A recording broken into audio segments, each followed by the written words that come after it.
For decades, we've all been kind of obsessed with one number, GDP. A rising GDP, well, that was the ultimate sign that a country was doing great. But what if that number is hiding the real story? What if our relentless chase for growth is actually making us, well, less prosperous? Let's dig into that. So, let's just kick things off with a pretty big question. What if our main yardstick for economic success, that's gross domestic product, isn't just giving us an incomplete picture, but is maybe fundamentally broken? And this image, wow, it really nails the problem, doesn't it? When we just chase a bigger GDP number, no matter the cost, we can end up growing these hidden, really damaging roots. You see, it can totally hide rising inequality, where all the growth is just going to a tiny few. It can mask a shaky, unstable economy that's just waiting to crash, and so often, it just completely ignores the damage we're doing to our environment. Okay, so let's just be super clear about what we're talking about here. GDP is the old school measure. It's simply the grand total of all the goods and services a country produces. It's all about quantity, right? Just pure economic expansion. But here's the kicker we're about to get into. Quantity is not the same thing as quality. And that brings us to our first really crucial idea, something that often gets lost in the shuffle next to those big, flashy growth numbers. And that is macroeconomic stability. Right, so here's the thing. Stability is what takes that raw growth and turns it into something real, something that lasts. Think of it like the bedrock that makes everything else possible. It makes the future predictable enough for families and businesses to actually make plans. It helps make sure everyone gets a piece of the pie, and it ensures that this prosperity can actually stick around for generations to come. And this just lays out the difference perfectly.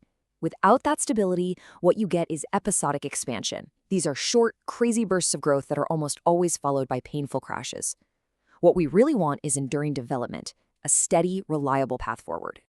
I mean, think about it, right? If the economy is a total roller coaster, who's going to want to invest for the long haul? Nobody.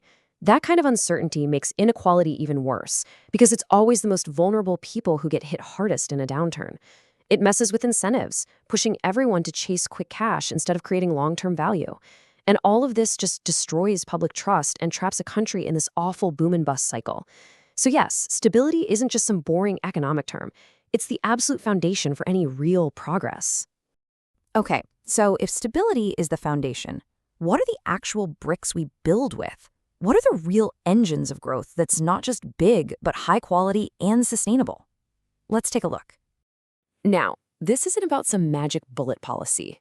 As you can see here, real, sustainable growth is more like a powerful, self-reinforcing cycle.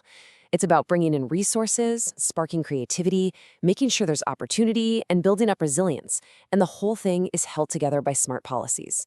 Each piece makes the other stronger. And a massive piece of that puzzle is what we call human capital. This is all about investing in people, in their education, their skills, their health. And this isn't just some nice social thing to do. It's the absolute strategic backbone of any modern competitive economy. And then you've got this other thing, what economists call total factor productivity, or TFP for short.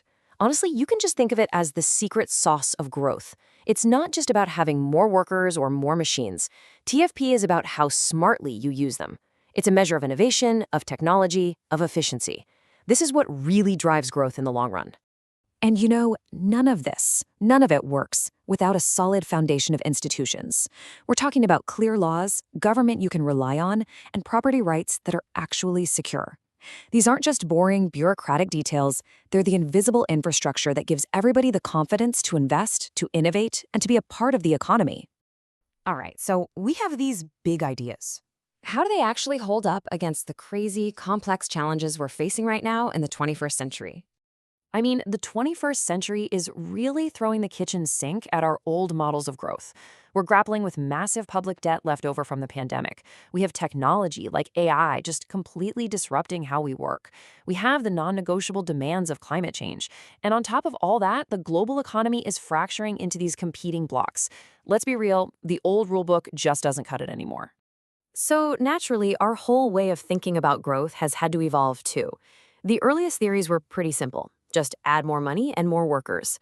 Then economists figured out technology was a big deal, but they kind of treated it like it just fell out of the sky. The real game changer was something called endogenous growth theory, which basically said, Whoa, hold on a minute. Innovation and people skills aren't just random outside forces. They are things we can actually create and grow inside our economy with the right policies. That changed everything. So the bottom line is, the old ways of thinking just aren't good enough anymore. All these new pressures are forcing us to completely redefine what growth even means. We've got to shift our entire focus away from the simple quantity of stuff we produce and toward the quality of our prosperity. And that brings us to our final and maybe most important question. What does this new definition of prosperity actually look like? First off, it has to be inclusive. This means we have to design our growth strategies so that the benefits are shared widely across every part of society. Equity isn't some add-on you think about later. It's a core ingredient for a healthy, resilient economy. And second, it's gotta be green. This new way of thinking gets a fundamental truth. You can't have a healthy economy in the long run without a healthy planet. It's about finding ways to grow our economies that actually work with our environment, not against it. So, what does this all look like in practice? Well, it means we have to move beyond GDP and find much better ways to measure what really matters for our well-being. It means finding that sweet spot, that balance between being efficient and being fair. It means treating the health of our planet like the critical economic indicator it is. And finally, it means we need to design policies that build resilience to future shocks, not just policies that chase short-term expansion. And that really brings us to the final thought I want to leave you with. The big question we have to ask ourselves isn't just how do we grow the economy anymore? The real challenge, the real definition of prosperity, is answering this. How do we build an economy that grows by improving our lives, our communities, and our planets?